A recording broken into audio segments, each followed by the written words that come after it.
ہم وہی کہیں گے جو ہمارا دین ہم کو بتاتا ہے. عمل کرو تو تمہارا بھلا ہے، نہیں کوئی عمل کرے تو نقصان ہمارا نہیں ہے اسی کا. السلام علیکم ورحمۃ اللہ تعالی وبرکاتہ. نحمده ونصلي ونسلم على رسوله الكريم اما بعد فاعوذ بالله من الشيطان الرجيم بسم الله الرحمن الرحيم ولا تباشروهن وانتم عاكفون في المساجد صدق الله العلي العظيم وصدق رسوله النبي الأمين المتين الكريم ونحن على ذلك لمن الشاهدين والشاكرين والحمد لله رب العالمين. رب اشرح لي صدري ويسر لي امري واحلل عقدة من لساني يفقهوا قولي. ان الله وملائكته يصلون على النبي يا ايها الذين امنوا صلوا عليه وسلموا تسليما. اللهم صل على سيدنا ومولانا محمد معدن الجود والكرم وآله وبارك وسلم صلاة وسلاما عليك يا رسول الله صلى الله تعالى عليك وبارك وسلم تسليما دائما أبدا.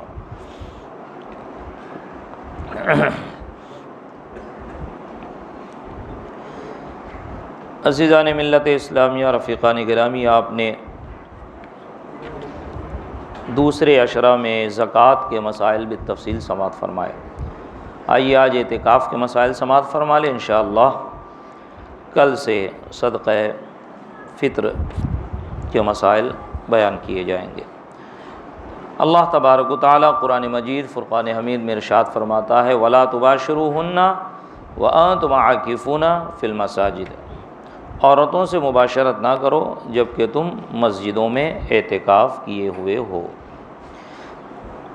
صحیحین یعنی بخاری اور مسلم میں ام المومنین صدیقہ رضی اللہ تعالی عنہ سے مروی کہ رسول اللہ صلی اللہ تعالی علیہ وسلم رمضان کے آخری عشرہ کا اعتکاف فرمایا کرتے.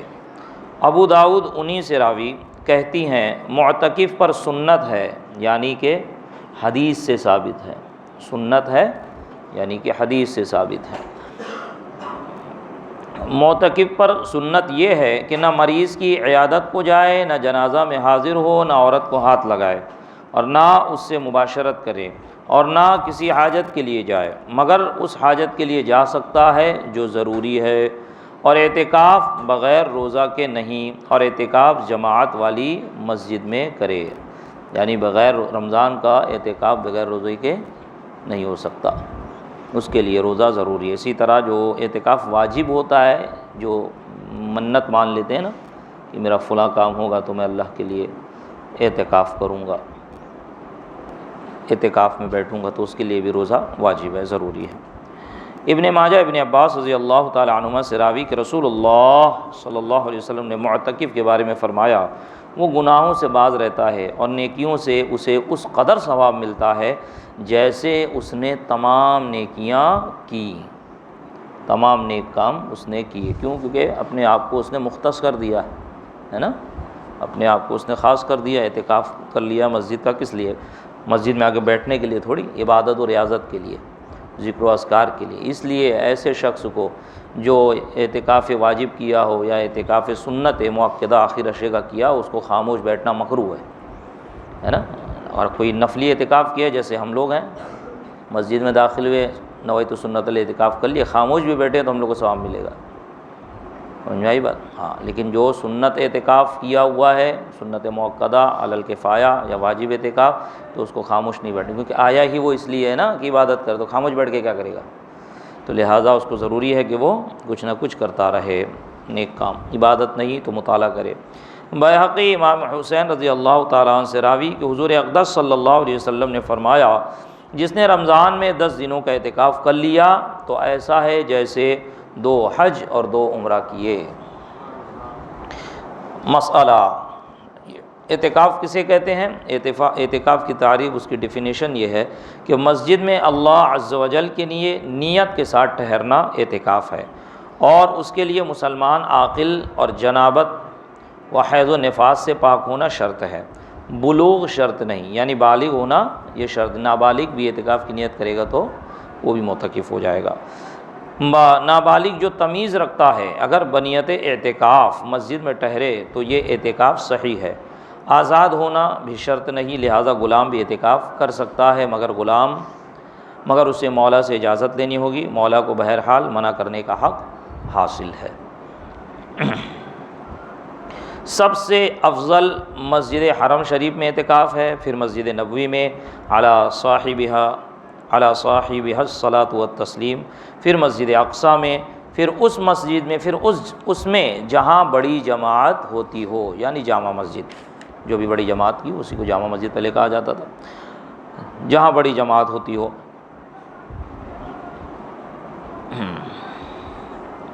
اعتکاف 3 قسم کے ہیں۔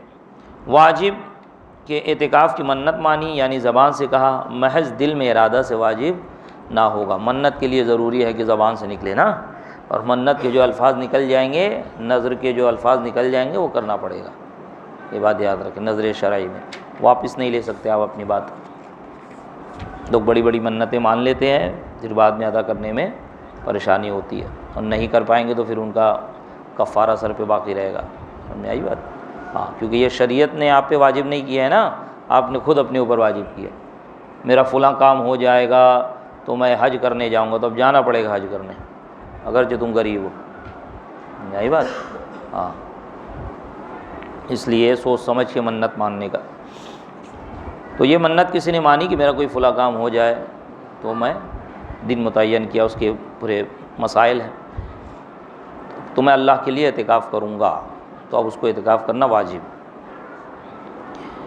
واجب کہ اعتکاف کی منت مانی، یعنی زبان سے کہا، محض دل میں ارادہ سے واجب نہ ہوگا۔ سنت مؤکدہ کہ رمضان کے پورے عشرۂ اخیرہ یعنی آخر کے 10 دن میں اعتکاف کیا جائے، یعنی 20ویں رمضان کو سورج ڈوبتے وقت بنیت اعتکاف مسجد میں ہو، اور 30ویں کے غروب کے بعد یا 29 کو چاند ہونے کے بعد نکلے۔ اگر 20ویں تاریخ کو بعد نماز مغرب نیت اعتکاف کی تو سنت مؤکدہ ادا نہ ہوئی، اور یہ اعتکاف سنت کفایہ ہے۔ یہ جو آخر کے 10 دن کا اعتکاف ہے یہ سنت کفایہ ہے، کہ اگر سب ترک کریں تو سب سے مطالبہ ہوگا، اور شہر میں ایک نے کر لیا تو سب بری الذمہ ہو گئے۔ ان 2 کے علاوہ جو اعتکاف کیا جائے وہ مستحب و سنت غیر مؤکدہ ہے۔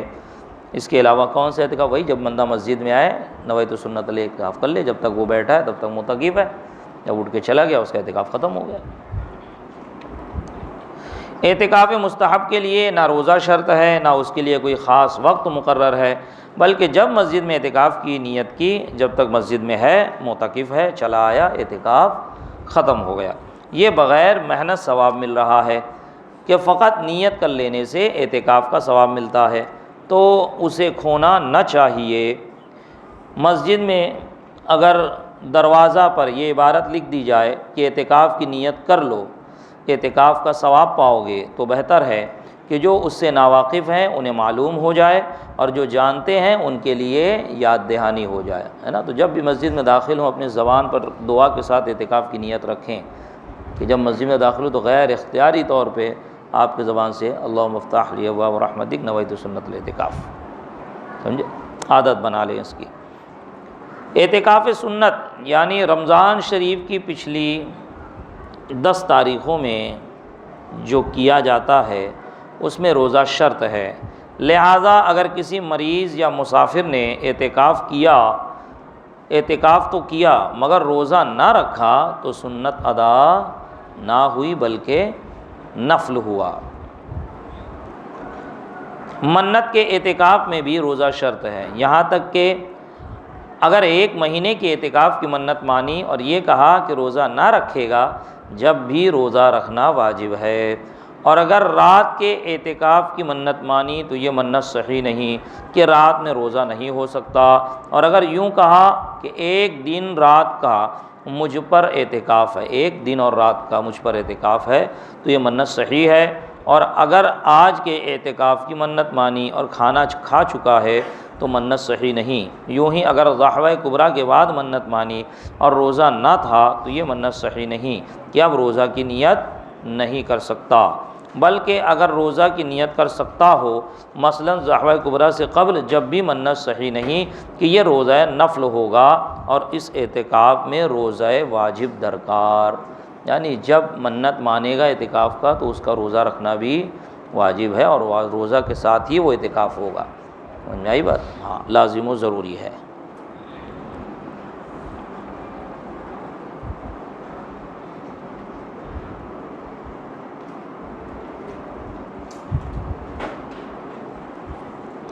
ایک مہینے کی اعتکاف کی منت مانی تو یہ منت رمضان میں پوری نہیں کر سکتا، بلکہ خاص اس اعتکاف کے لیے روزے رکھنے ہوں گے۔ اعتکاف واجب میں معتکف کو مسجد سے بغیر عذر نکلنا حرام ہے۔ اگر نکلا تو اعتکاف جاتا رہا، اگرچہ بھول کر نکلا ہو۔ یوں ہی اعتکاف سنت بھی بغیر عذر نکلنے سے جاتا رہتا ہے۔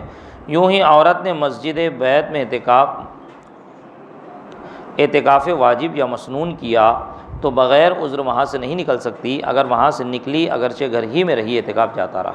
مسجد بیت اس کو کہتے ہیں جو گھر میں ایک حصہ مقرر کر لیا جاتا ہے عبادت کے لیے۔ سمجھ میں آئی بات؟ عورتیں اگر اعتکاف کرنا چاہتی ہیں گھر میں تو اس کا طریقہ یہی ہے کہ جہاں نماز پڑھتی ہیں وہیں پر بیٹھے رہیں، وہاں سے نہ ہلے، جب ضرورت ہے تو ہلے۔ سمجھ میں آئی بات؟ پیشاب پاخانہ وغیرہ، وضو وغیرہ اس کے لیے جائیں، واپس وہیں آ کے بیٹھ جائیں۔ اگر بغیر ضرورت وہاں سے ہلے گی اسے مسجد بیت کہتے ہیں۔ کوئی کونا خاص مقرر کر لیں، کوئی جگہ مقرر کر لیں، اسے مسجد بیت کہتے ہیں۔ معتکف کو مسجد سے نکلنے کے دو عذر ہیں۔ ایک حاجت طبعی کہ مسجد میں پوری نہ ہو سکے، جیسے پاخانہ، پیشاب، استنجا، وضو اور غسل کی ضرورت ہو تو غسل، مگر غسل و وضو میں یہ شرط ہے کہ مسجد میں نہ ہو سکیں، یعنی کوئی ایسی چیز نہ ہو جس میں وضو و غسل کا پانی لے سکے، اس طرح کہ مسجد میں پانی کی کوئی بوند نہ گرے کہ وضو و غسل کا پانی مسجد میں گرانا ناجائز ہے، اور لگن وغیرہ موجود ہو کہ اس میں وضو اس طرح کر سکتا ہے کہ کوئی چھینٹ مسجد میں نہ گرے تو وضو کے لیے مسجد سے نکلنا جائز نہیں، نکلے گا تو اعتکاف جاتا رہے گا۔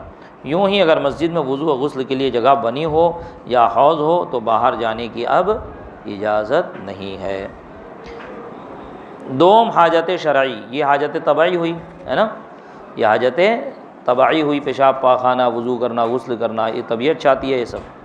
اب حاجت شرعی، حاجت شرعی کیا ہے؟ مثلا عید یا جمعہ کے لیے جانا، یا اذان کہنے کے لیے مینارہ پر جانا، جبکہ مینارہ پر جانے کے لیے باہر ہی سے راستہ ہو، اور اگر مینارہ کا راستہ اندر سے ہو تو غیر مؤذن بھی مینارہ پر جا سکتا ہے، مؤذن کی تخصیص نہیں۔ یہ حاجت شرعی ہے معتکف کی باہر نکلنے کے لیے، جبکہ معتکف اس کا اہل ہو۔ قضائے حاجت کو گیا تو طہارت کر کے فوراً چلا آئے، ٹھہرنے کی اجازت نہیں۔ اور اگر معتکف کا مکان مسجد سے دور ہے اور اس کے دوست کا مکان قریب، تو یہ ضرور نہیں کہ دوست کے ہاں قضائے حاجت کو جائے، بلکہ اپنے مکان پر بھی دور والے میں جائے گا بلکہ اپنے مکان پر بھی جا سکتا ہے۔ اور اگر اس کے خود دو مکان ہیں، ایک نزدیک دوسرا دور، تو نزدیک والے مکان میں جائے۔ بعض مشائخ فرماتے ہیں دور والے میں جائے گا تو اعتکاف فاسد ہو جائے گا، جبکہ مسجد میں یا مسجد کے قریب یہ سب کی حاجت کی ضرورت کی چیزیں نہ ہو تب۔ اب تو عموماً مسجد میں یہ تمام چیزیں ہوتی ہیں، مسجد سے مراد مسجد کی پراپرٹی یا مسجد کے احاطہ وغیرہ میں۔ سمجھ میں آئی بات؟ جیسے یہاں پہ وضو خانہ ہے، غسل خانہ سب، تو اب گھر جانے کی اجازت نہیں ہے، بلکہ یہیں کرے۔ گھر جانے کی نیت سے نکلے گا نا، اعتکاف فاسد ہو جائے گا۔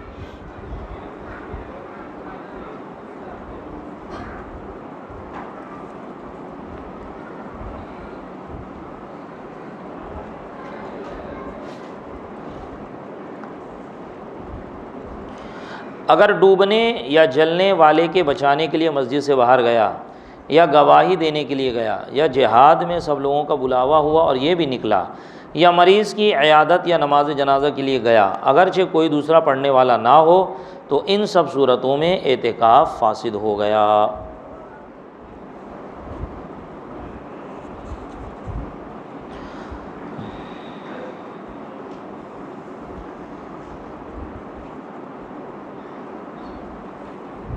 اگر منت مانتے وقت یہ شرط کر لی کہ مریض کی عیادت اور نماز جنازہ اور مجلس علم میں حاضر ہوگا تو یہ شرط جائز ہے۔ اب اگر ان کاموں کے لیے جائے تو اعتکاف فاسد نہ ہوگا، مگر خالی دل میں نیت کر لینا کافی نہیں بلکہ زبان سے کہہ لینا ضروری ہے۔ منت میں یاد رکھے زبان کا اعتبار ہوتا ہے، دل سے کیے تو منت نہیں جب تک کہ زبان سے نہ نکلے۔ پاخانہ پیشاب کے لیے گیا تھا، قرض خواہ نے روک لیا، اعتکاف فاسد ہو گیا۔ معتکف کو وطی کرنا، عورت کا بوسہ لینا یا چھونا یا گلے لگانا حرام ہے۔ جمع سے بہرحال اعتکاف فاسد ہو جائے گا، انزال ہو یا نہ ہو، قصدن ہو یا بھولے سے، مسجد میں ہو یا باہر رات میں ہو یا دن میں، جمع کے علاوہ اوروں میں اگر انزال ہو تو فاسد ہے ورنہ نہیں۔ اطلام ہو گیا یا خیال جمانے سے یا نظر کرنے سے انزال ہوا تو اعتکاف فاسد نہ ہوا۔ معتکف نے دل میں بھول کر کھا لیا تو اعتکاف فاسد نہ ہوا۔ گالی گلوچ یا جھگڑا کرنے سے اعتکاف فاسد نہیں ہوتا مگر بے نور و بے برکت ہو جاتا ہے، کیونکہ بندہ مسجد میں عبادت کرنے آیا ہے اور وہ اپنے آپ کو اس نے خاص کر لیا ہے، مختص کر لیا ہے عبادت کے لیے، تب وہ جھگڑا فساد کرے گا تو وہ اعتکاف کی برکت، اس کا نور کہاں سے ملے گا؟ سمجھائی بات؟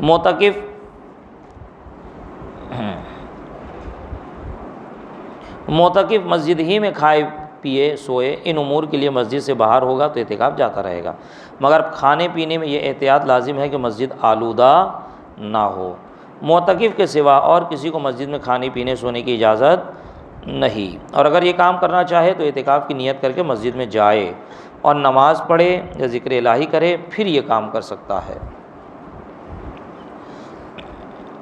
معتکف اگر بنیت عبادت سکوت کرے یعنی چپ رہنے کو ثواب کی بات سمجھے تو مکروہ تحریمی ہے، اور اگر چپ رہنا ثواب کی بات سمجھ کر نہ ہو تو حرج نہیں، اور بری بات سے چپ رہا تو یہ مکروہ نہیں بلکہ یہ تو اعلیٰ درجہ کی چیز ہے، کیونکہ بری بات زبان سے نہ نکالنا واجب ہے، اور جس بات میں نہ ثواب ہو نہ گناہ یعنی مباح بات بھی معتکف کو مکروہ ہے، مگر بوقت ضرورت اور بے ضرورت مسجد میں مباح کلام نیکیوں کو ایسے کھاتا ہے جیسے آگ لکڑی کو۔ یہ معتکف جو چپ رہا، میں نے کہا نا اس کو چپ نہیں رہنا چاہیے، کچھ نہ کچھ پڑھنا چاہیے، سب کے لیے ہے، چاہے اعتکاف سنت کیا ہو، اعتکاف واجب کیا ہو یا اعتکاف نفل کیا ہو۔ سمجھائی بات؟ جب اعتکاف کر لیا معتکف ہو گیا تو اسی لیے ہوا ہے نا کہ وہ عبادت کرے، جتنے دیر بیٹھے وہ عبادت کرے، بس حکم اس کا الگ ہے کہ نفلی اور مستحب کے لیے، مستحب جو اعتکاف کیا ہوا ہے اس کا یہ ہے کہ جب تک بیٹھا ہے تب تک معتکف، اٹھ کے چلا گیا اس کا اعتکاف ختم ہو گیا، اور واجب و سنت کے لیے متعین ہے کہ کتنے دن کا اس نے اعتکاف کی منت مانا ہے، یا یہ کہ بھئی کون سا اعتکاف کر رہا، واجب ہے تو کتنے دن کی منت ہے، اور سنت ہے تو آخری کا 10 دن ہے رمضان کا۔ لہٰذا جو اعتکاف میں بیٹھے ہیں ان کو اس بات کا خاص خیال رکھنا چاہیے کہ اپنے آپ کو فقط عبادت کے لیے فارغ رکھیں، سمجھ میں، کھائے پیئیں مختصر سا، فارغ ہو، جلد از جلد عبادت میں لگ جائیں، دوسرے کاموں میں مشغول یا فضول گوئی کرتے بیٹھنا یا مباح بات بھی کرتے نہ بیٹھیں، یہاں بات کرنے تو آئے نہیں ہیں، تو لہٰذا زیادہ سے زیادہ جب اگر قرآن شریف پڑھ لیے، تھوڑی تھکن ہو گئی یا اب پڑھنے کی ہمت نہیں ہو رہی ہے یا دل بٹ رہا ہے تو دوسرے ذکر و اذکار شروع کر دے، کتابوں کا مطالعہ شروع کر دے، پڑھنے نہیں آتا جس کو پڑھنے آتا اس سے کہیں، اس سے سنیں، ترجمہ پڑھنے بیٹھ جائیں، تسبیح لے کے بیٹھ جائیں، جو بھی ایک عبادت سے دوسری عبادت کی طرف منتقل ہوتے رہیں۔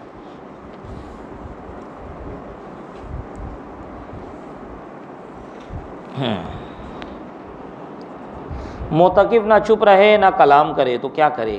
یہ کرے قرآن مجید کی تلاوت، حدیث شریف کی قرأت اور درود شریف کی کثرت، علم دین کا درس و تدریس، نبی صلی اللہ علیہ وسلم و دیگر انبیاء علیہ السلام کی سیر و اذکار اور اولیاء و صالحین کی حکایت اور امور دین کی کتابت، ان تمام چیز کو معتکف حضرات کرے انشاءاللہ تبارک و تعالی۔ اللہ تبارک و تعالی اس کے صدقے میں ان کی مزید عبادتیں بھی قبول فرمائے گا۔ اعتکاف نفل اگر چھوڑ دے اس کی قضا نہیں کہ وہیں تک تھا، ختم ہو گیا، اور اعتکاف مسنون کہ رمضان کی پچھلی 10 تاریخوں تک کے لیے بیٹھا تھا، اسے توڑا تو جس دن توڑا فقط اس ایک دن کی قضا کرے، پورے 10 دنوں کی قضا واجب نہیں۔ اور منت کا اعتکاف توڑا تو اگر کسی معین مہینے کی منت مانی تھی تو باقی دنوں کی قضا کرے، ورنہ اگر علی الاتصال واجب ہوا واجب ہوا تھا تو سرے سے اعتکاف کرے، اور علی الاتصال واجب نہ تھا تو باقی کا اعتکاف کرے۔ علی الاتصال یعنی اس نے یہ منت مانی کہ میں کنٹینیو 1 مہینہ اعتکاف کروں گا، تو اب اگر اس نے 1 مہینہ پورا اعتکاف نہیں کیا، بیچ میں توڑ دیا، تو پھر سے اثر نو 1 مہینہ رکھے۔ اور اگر علی الاتصال کی قید نہیں لگائی تھی، تو بولا تھا 1 مہینہ اعتکاف کروں گا، تو جتنے دن کیا جو توڑا ہے جہاں سے یا چھوڑا ہے جہاں سے، جتنا دن باقی ہے اتنے دن کی قضا کر لے، اتنے دن کا اعتکاف کر لے۔ اعتکاف کی قضا صرف قصداً توڑنے سے نہیں بلکہ عذر کی وجہ سے چھوڑا، مثلاً بیمار ہو گیا یا بلا اختیار چھوٹا، مثلاً عورت کو حیض و نفاس آیا، یا جنون و بے ہوشی طویل طاری ہوئی، ان میں بھی قضا واجب ہے، اور ان میں اگر بعض فوت ہو تو کل کی قضا کی حاجت نہیں بلکہ بعض کی قضا کر دے، اور کل فوت ہو تو کل کی قضا ہے۔ اور منت میں علی الاتصال واجب ہوا تھا تو علی الاتصال کل کی قضا ہے۔ واللہ ورسولہ اعلم، والحمد للہ علی آئہ والصلاۃ والسلام علی افضل انبیاء وعلی آلہ وصحبہ واولیاء وعلینا معہم یا ارحم الراحمین، وآخر دعوانا ان الحمد للہ رب العالمین۔ انشاءاللہ کل سے صدقہ فطر کا بیان ہوگا۔ اللہ تبارک و تعالیٰ کی بارگاہ میں دعا ہے مولا کریم ہمارے اس درس کی محفل کو اپنی بارگاہ میں قبولیت کا درجہ عطا فرمائے۔ مولا کریم ہمارے اس درس کی محفل کو ہم سب کے لیے کل بروز قیامت ذریعہ نجات بنائے۔ مولا کریم یہاں پر جو کچھ درس ہوا اسے یاد رکھنے، اس کو سمجھنے، اس پر عمل کرنے اور اس کو دوسروں تک پہنچانے کی توفیق رفیق عطا فرمائے۔ مولا کریم کہنے سننے میں کسی قسم کی کوئی خامی، کوئی غلطی، قصداً و سہواً کوئی غلط بیانی ہو گئی تو اپنے فضل سے اسے معاف فرمائے۔ استغفر اللہ استغفر اللہ استغفر اللہ استغفر اللہ ربی من کل ذنب واتوب الیہ، وصلی اللہ تعالی علی خیر خلقہ ونور عرشہ سیدنا محمد وعلی آلہ واصحابہ واہل بیتہ واحبابہ اجمعین برحمتک یا ارحم الراحمین۔